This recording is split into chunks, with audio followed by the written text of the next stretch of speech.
आज आपण उरलेल्या पोळीचा चुरमा करूयात। त्यासाठी लागणारं साहित्य पोळीचा आधी पोळी बारीक करून बारीक चिरलेला लसूण, बारीक चिरलेली मिरची, बारीक चिरलेली कोथिंबीर आणि बारीक चिरलेला कांदा।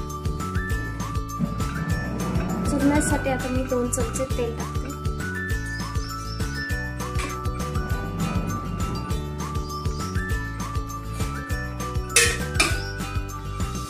थोडेसे शेंगदाणे चांगले परतून घेऊया।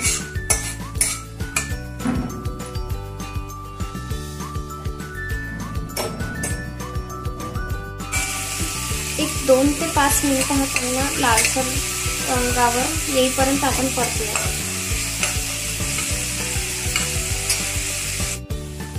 आता कांदा चांगला परतलाय, त्यात आपण थोडी हळद घालू।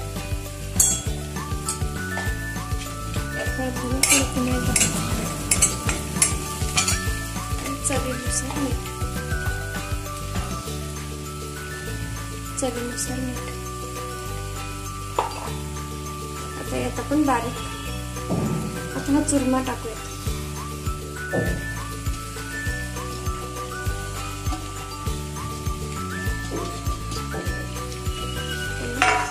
मिक्स करून घेऊया।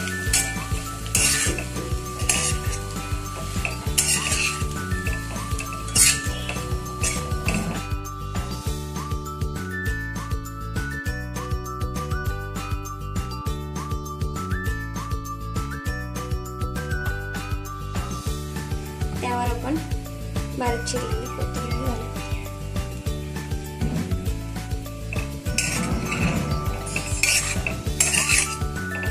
मिक्स करून अशा पद्धतीने आपला चुरमा तयार। तुम्ही पण करून बघा।